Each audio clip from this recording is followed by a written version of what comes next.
Hey, good evening, everyone. Tonight is our weekly question and answer session. I'm here a few minutes early as usual. Seems like a good idea to come a few minutes early so people can join, can get a notification, I think, and join.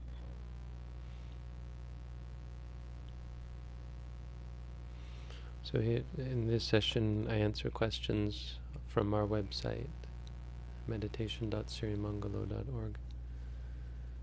And just a couple of things to talk about. At least one thing is that our steward left. The person who's been looking after the meditators did a wonderful job, and it's our second in a row. We've been lucky to have two people staying here, one after the other. But now we're alone. Now we have no one. So just a shout out, if anyone out there is interested, we have one space for a long-term meditator. Now normally we don't allow meditators to stay long-term because we don't really have room. But we'll make an exception for someone who would like to come and stay and help out, which means a little bit of cooking and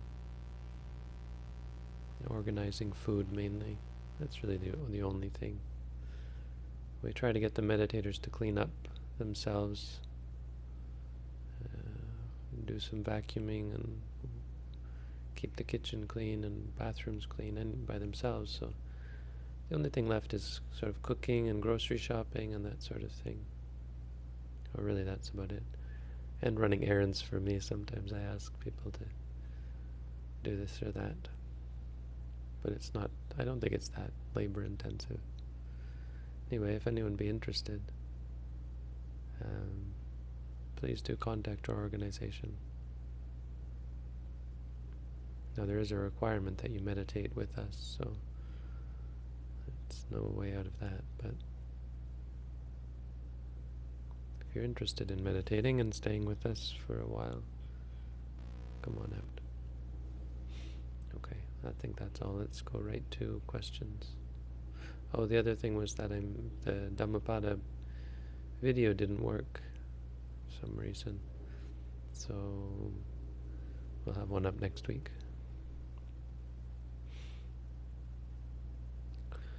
In your experience talking to so many monks and students, what is the most common mistake meditators make, due to which many meditators don't get enlightened?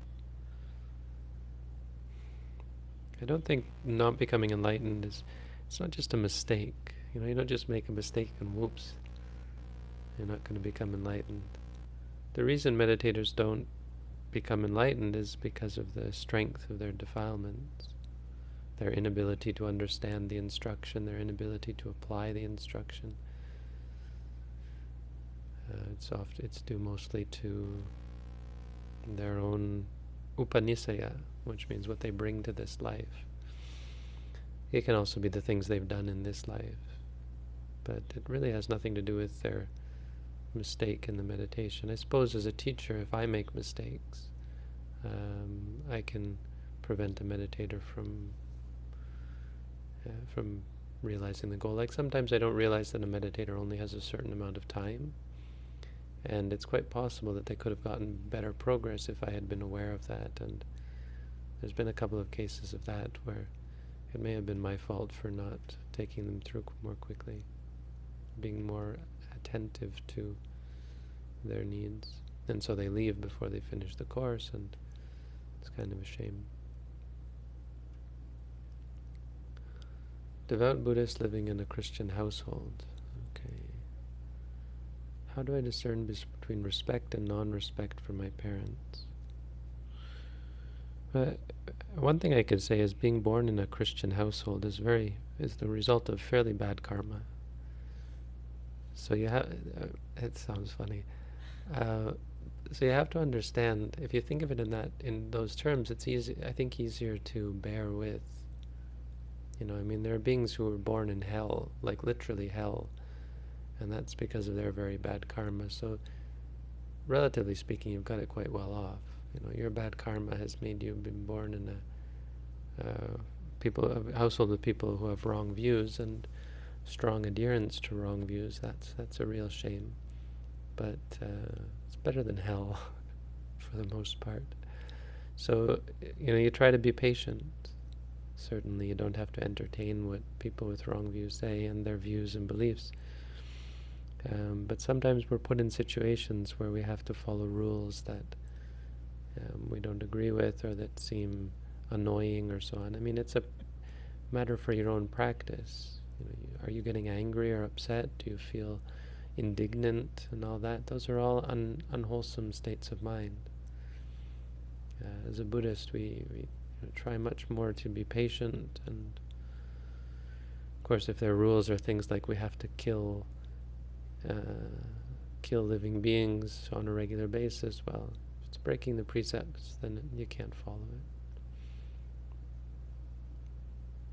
it. But criticizing people is not really a Buddhist thing to do. So if you're criticizing your parents, it's not very Buddhist.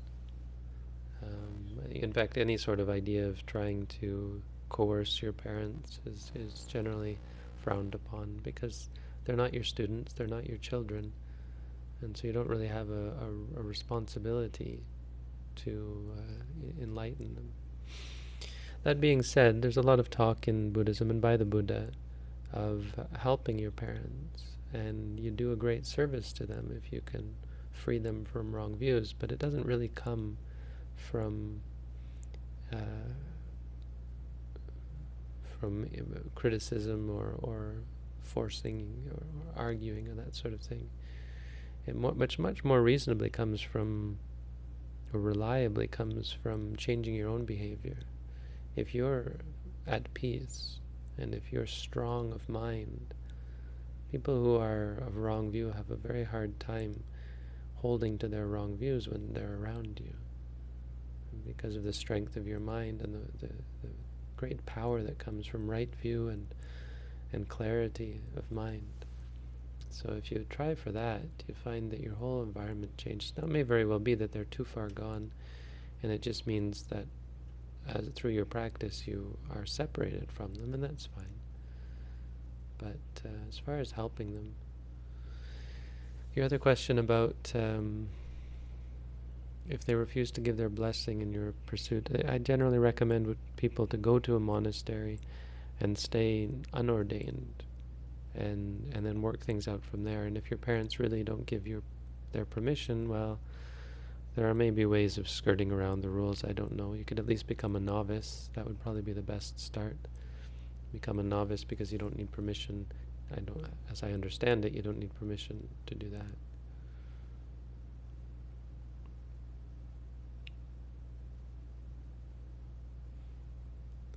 Is search for power the purpose of human life? I don't really know where that question's coming from, but certainly not what I think the purpose of a human life is. I mean, saying that there's purpose of human life implies that it was created for a purpose, right? It implies a creator. And so these sorts of questions are generally, not always, but often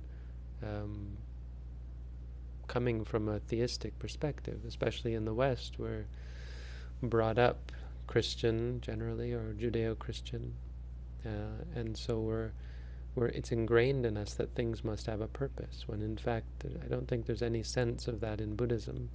In Buddhism, things are the way they are. If you want purpose, you can formulate purpose because of the nature of things, that unwholesomeness leads to suffering, and that suffering is inherently, by its very nature, bad. So you can understand your purpose as being freedom from bad, freedom from unwholesomeness, because it's internally consistent. When you cultivate unwholesomeness, it's inconsistent, because you want things and you're doing things that don't help you get those things. You want to be happy, so you chase after things, but those things you chase after don't make you happy, so it's wrong.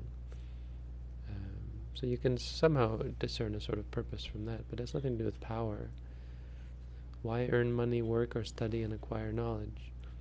There's really no reason.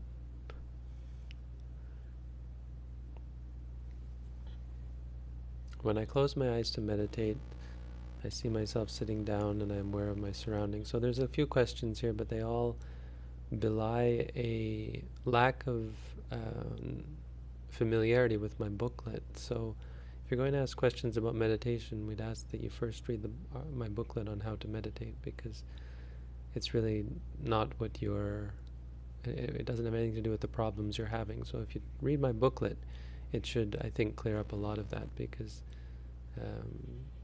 you'll find the technique is quite clear and self-explanatory. It has nothing to do with the breath per se.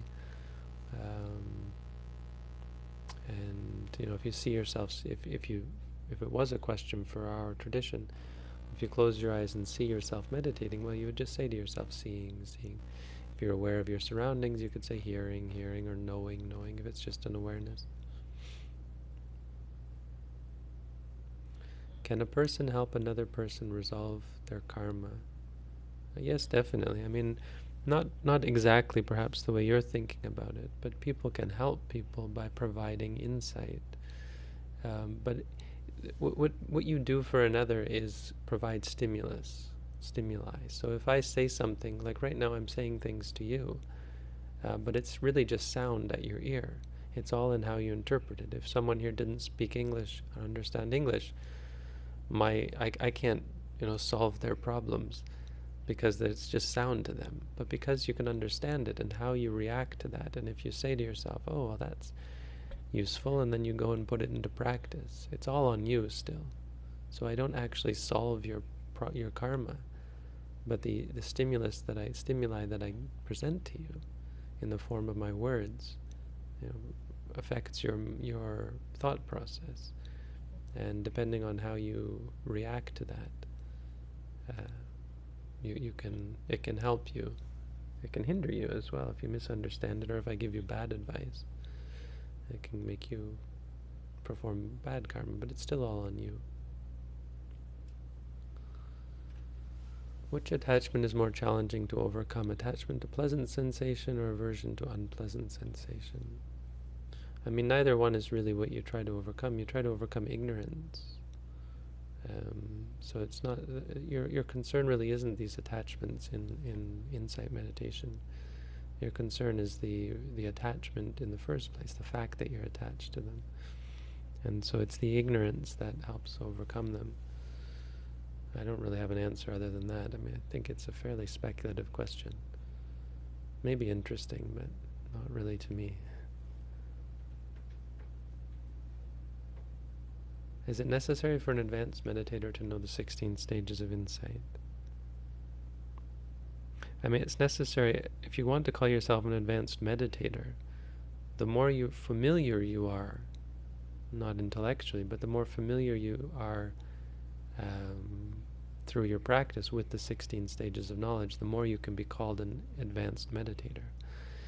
And for someone who is very familiar with the stages, reading about them isn't going to be a hindrance. So they're a hindrance for someone who isn't an advanced meditator, who hasn't experienced the stages, and isn't comfortable or familiar with the stages, who will then look for these things and expect them and anticipate them and wonder, are they going to come? Is this it? Has it come? And doubt about them. But for a truly advanced meditator, they're already very familiar. That would be the very definition of an advanced meditator. And so any intellectual knowledge would not be a problem. Reading about them in advance can be very dangerous, very problematic, not advised.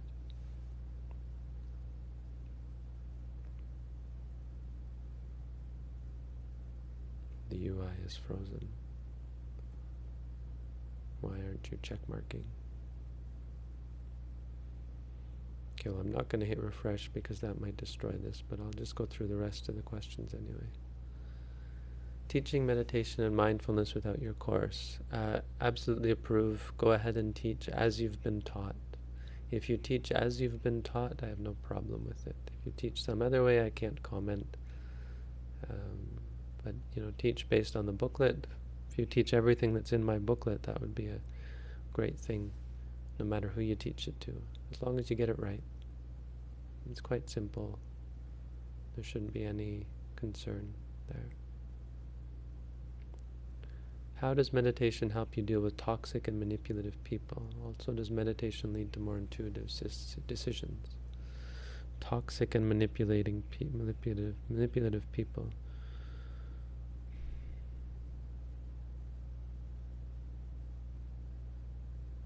I mean, basically, you don't react. You're more patient with them. You're much stronger in your clarity and ability to see them as they're manipulating you. You have much less to manipulate. As a meditator, manipulation is generally manipulating people's likes and dislikes, or their delusions. You can still be manipulated if someone lies to you, and you have no reason to disbelieve them. It can lead you to the wrong idea, and so on. But Buddhism teaches, this is what's so great about mindfulness, is it teaches us safety in all situations. That even if people are beating you or sawing your limbs off, as the simile goes, you're not upset.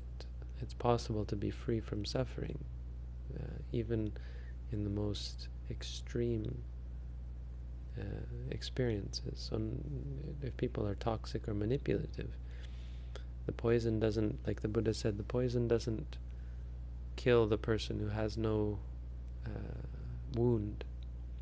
If you have a wound in your hand, you can't handle poison, it will kill you. But if you have no wound in your hand, you can dip your hand in poison and have no problem. Certain types of poison, anyway. Meaning you can be around people who are supposedly toxic and manipulative and not be disturbed by it. That's what meditation is for. That's how it helps.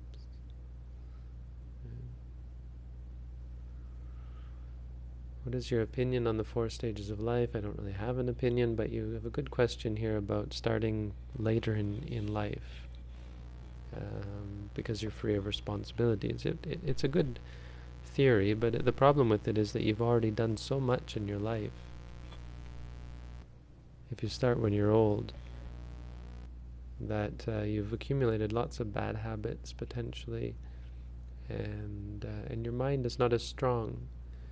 Our minds, when we're about 20 years old, are pretty strong, and we have great potential to cultivate insight. As you get older, it can be quite difficult.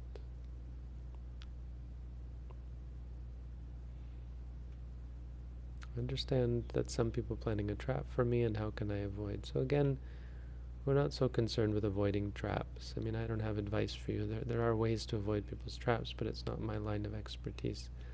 We're more about not reacting when you fall into someone's trap, and being free from the expectations and the partialities of not falling into a trap. And what do you think about artificial intelligence? I could speculate. I mean, I don't know if it's possible for consciousness to arise spontaneously. I think the general Buddhist answer is that no, it doesn't happen that way, that consciousness is linear and it has previous consciousness associated with it, but I have no idea, really. I do know that people don't understand clearly what consciousness is, and they think a complex machine that is able to move, that is created to move electrons or whatever around in a circuit in a very, very specific and complicated way that appears very similar to brain activity and the way a human behaves, and even is self-adapting due to the complexity of its algorithms. I mean, that's certainly nothing to do with consciousness. It's just complexity. It's still just a machine. It's nothing to do with consciousness. Consciousness could be something very simple and stupid and doesn't know what 2 + 2 is, like a baby. A baby has consciousness but isn't able to do any of the things that these complex AI machines are able to do. It has nothing to do with that complexity. It has to do with being aware, you know? It's not at all about passing the Turing test. It's about being aware that you're passing the Turing test. It's about awareness. A baby lying there aware and doing nothing is conscious. Google's multi-billion-dollar, IBM's multi-billion-dollar chess machine is not consciousness. It's not conscious.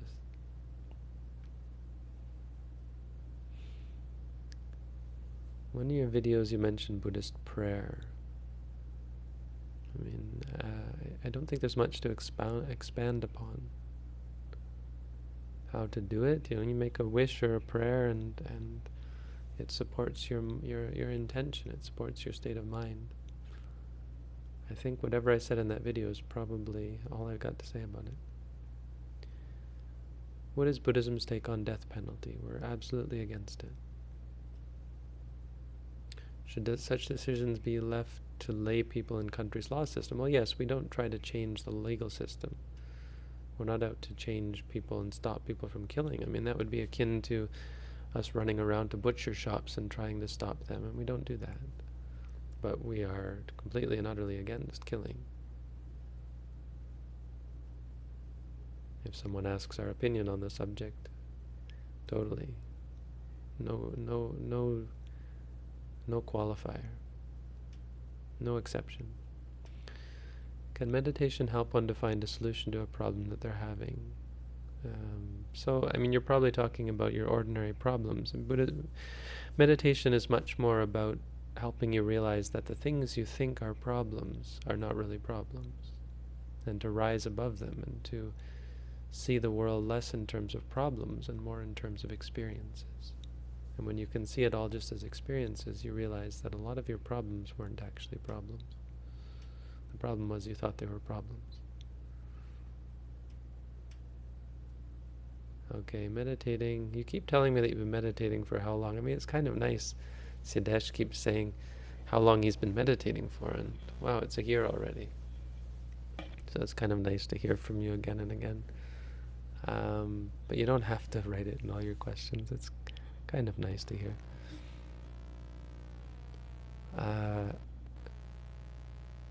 Okay, doing business.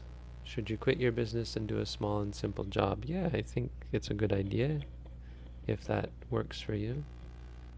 I mean, you don't want to have to struggle and work long hours. So if you have a job any job that allows you to live a simple life is preferred. Provided it's a life that you don't have to kill or steal or lie or cheat or take drugs or alcohol or sell any of that stuff, like selling live animals or selling drugs or poisons or weapons or that sort of thing. Okay, I think that's it. Refresh and see, and now it's locked me out.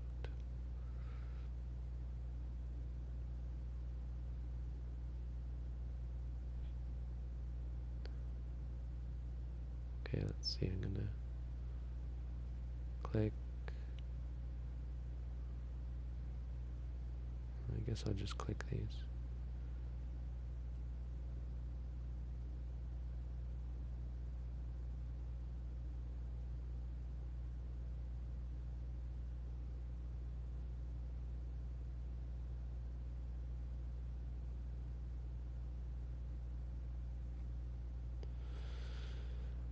Have you ever felt like, is there anything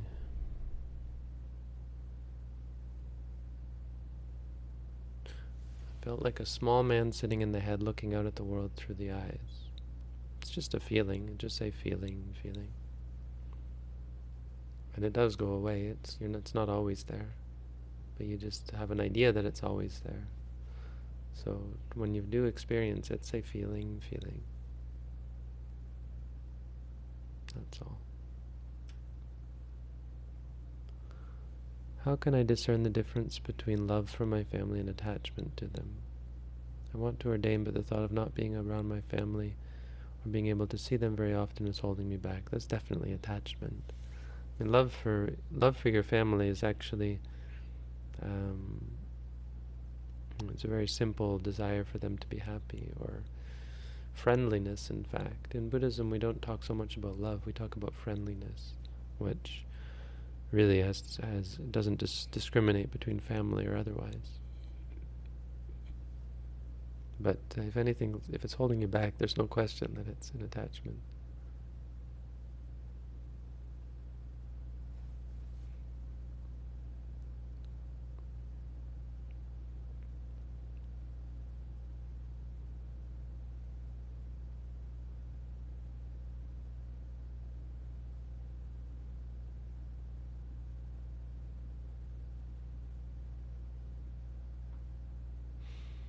I don't understand this question. Well, thank you for your kind words, but I don't understand the question.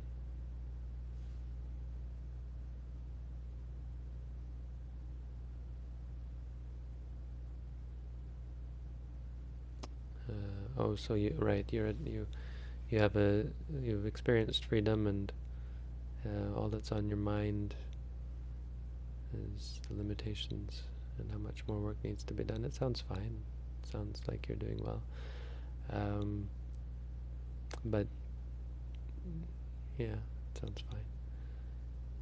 Any advice on integrating the practice? Mindfulness is the way. If you're mindful, you'll work it all out. Life is not. One advice I can give is that life is not easy, and you shouldn't expect it to be easy. So any concern that you might have that things are difficult or complicated or problematic, well, it's just experience. And the mindfulness simplifies it down to 6 things: seeing, hearing, smelling, tasting, feeling, thinking. That's all that really exists. So if everything can be an object of meditation.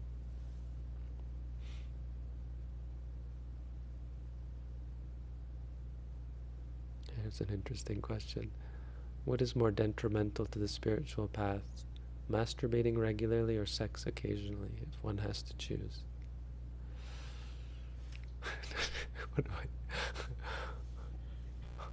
How do I answer this one? I forgot. You laugh, and now I remember. We've got a meditator here who I wanted to do an interview with. Let's not answer this question. And edit.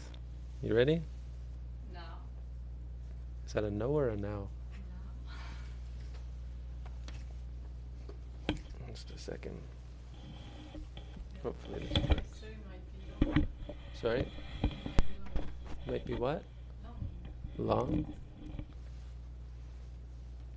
Don't make it too long. We don't need an essay. I'm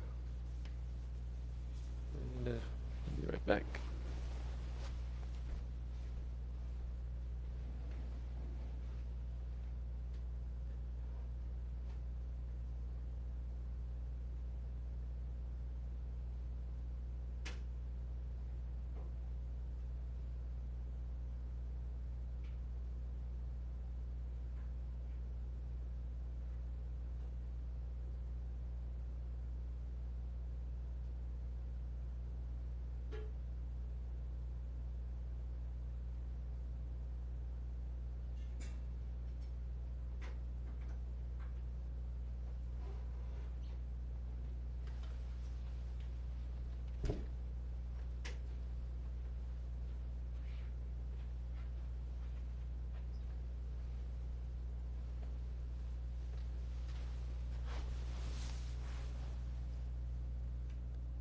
Is everyone still here?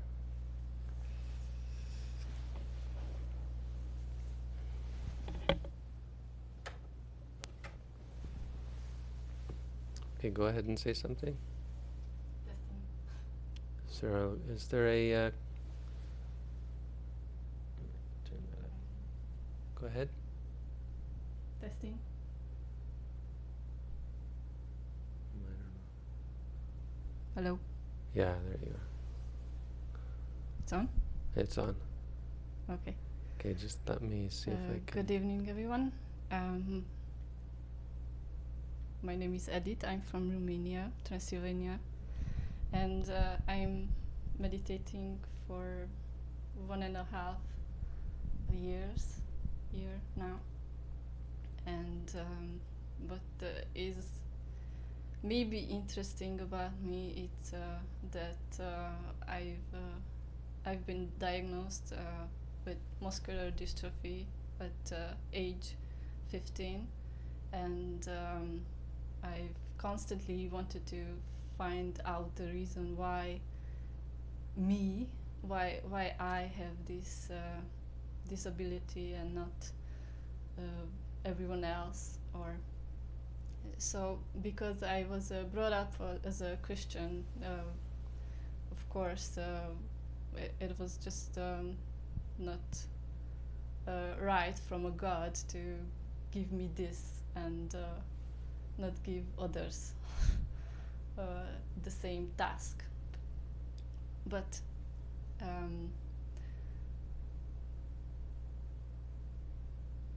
so those weren't giving me very much answers that I was seeking for.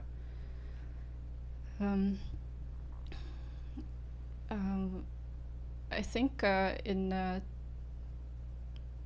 2013 I started to watch Dhamma's videos on YouTube, and having strong disagreement with whatever he was talking about still had me because I knew that there is something wrong with wanting and the thinking process always going on and couldn't be stopped or changed. And one time in 2016 he mentioned that he has this online website, and he is giving meditation courses on you just have to schedule yourself. So I wasn't even thinking. I think just went to the website and scheduled myself. First I read the booklet and wanted to meet with Dhamma, and so I've done the online course, and he invited me here in Canada. The story continues because I didn't even have a passport, not in mind to travel. With muscular dystrophy, you have to know that it progresses slowly. First, you are able to even run, do stairs and everything. But after so much years, now I'm not really able to do the walk up the stairs, or really not walking long distances. I'm here doing this course with the roller tour. Thank you for Bante and Rabin for buying me this. And I'm now using a wheelchair for long distances, or it actually a wheelchair was a dreadful thing for me, of course, not wanting to experience it or use it. Okay, so I've came here 1 year ago, and I really didn't know anything about Buddhism, and had no idea about the stages of insight, like it was mentioned there in the questions, and yeah. Yuta Dhammo didn't force me to convert to Buddhism or something. he just wanted to give me the tools and leading me to experience Nibbana. When I was here, it was very, very difficult. I think I cried almost all the time. He was very patient with me, and I had tons of questions to ask him, and because I didn't know anything about Buddhism, so I really didn't know much. He answered them, and I took every answer as a teaching and put it into practice. I was very careful to do exactly how he says to do, to be mindful all the time, to be alone, and with small steps, with a rollator again. I've done the first course, went home, and then I realized why I did all this. Because the difficulties kept coming, emotional roller coasters kept coming. Actually, my illness sort of get worse, and I noticed that even so, I'm just experiencing them, and I'm not really reacting to them, and so it was a nice surprise, because slowly I realized I'm the person who is calm in all the situations, and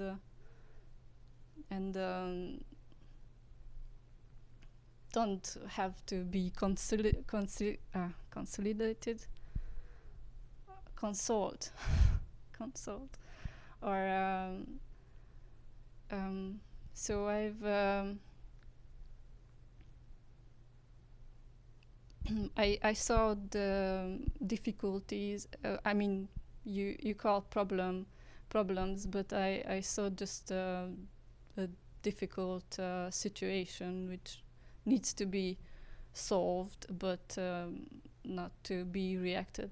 I want to mention here that oftentimes, not really often, but sometimes you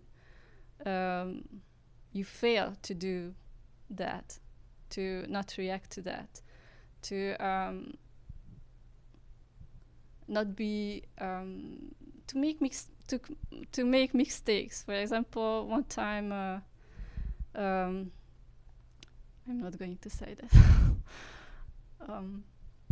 Yeah, so we are doing we also fail, and but we need to get back on the path, to do what we need to do to be pure and to purify ourselves, to be better, to keep practicing, to arrange our lives so that we have good friends who are who we can rely on.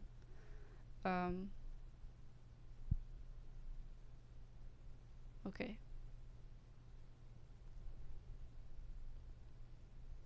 I'm not sure what to say.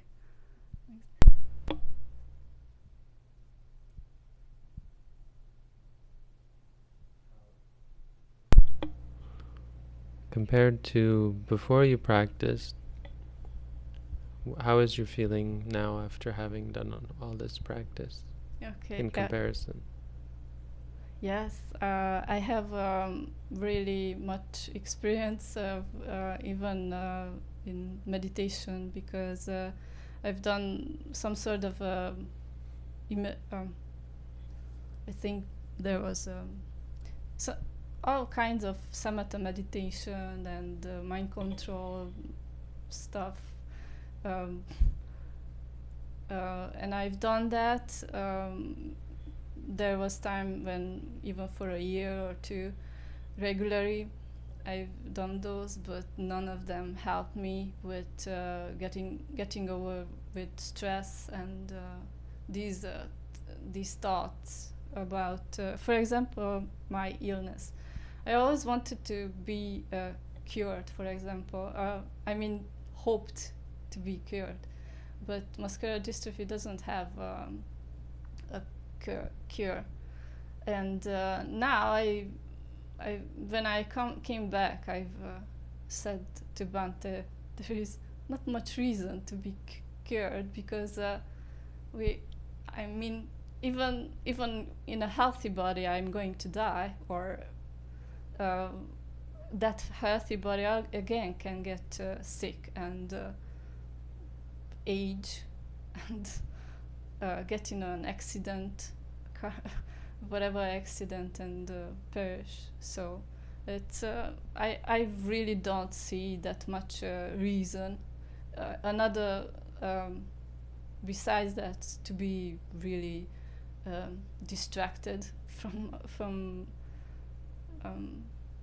I don't think I would be distracted now with it, but if I wouldn't have this illness, I'm very sure I wouldn't have been seeking and following this path,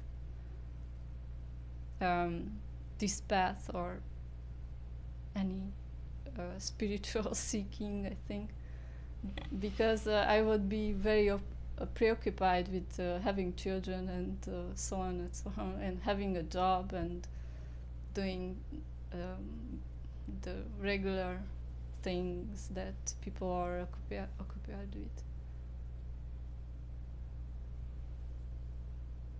Was this the question? We have another question. Let me see. The question I didn't answer. What did you? The one you laughed at. What would your answer be? Question. Which is more detrimental to the spiritual path? Regular masturbation or occasional sex? Which is more detrimental? I should answer that. It's your first question as a teacher. Oh my God. You have to remember that the Buddha didn't always answer questions directly. Some questions he didn't answer. Some he answered with a question. Some he answered by bringing something else up, by discussing something else, rather than giving. Some he gave a direct answer. But 4 ways of answering questions. Okay, my answer would be well, the worst one, I think, it's the one that has obsession with it. So obsessing about it, about sex, I think, or body, or pleasure. If you're very attached to that, then your mind is never at peace, never. I don't think even can function quite well. So having sex occasionally, I think it's better.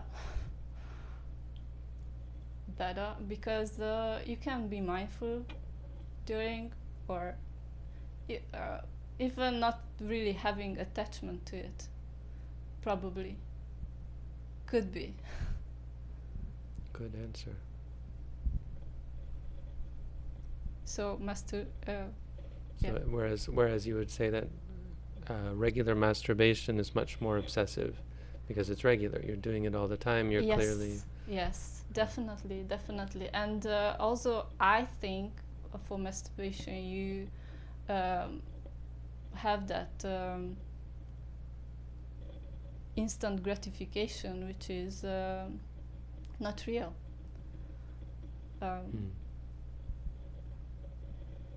And probably your thinking is always about other people's body, or I don't know. Really, I'm not that experienced in many.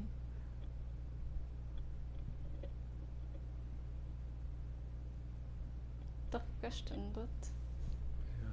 Fernando also said something interesting, that just bring mindfulness to whatever you do. So don't worry too much. I mean, I guess what I would say is not to worry too much about it, because unless you're a monastic, then there's something to concern about. But we're concerned more about learning meditation and being mindful. So bring mindfulness to whatever you do, because it's a very difficult one. Only an anagami is free from that kind of thing. All right. Well, thank you, Edit. I'm going to switch back. thank you. Sorry about the camera craziness, those of you who are watching. This is clearly not a professional, we're in a professional setup, but pretty impressive what we can accomplish for being unprofessionals. So thank you all for tuning in. Wish you all the best. Have a good night.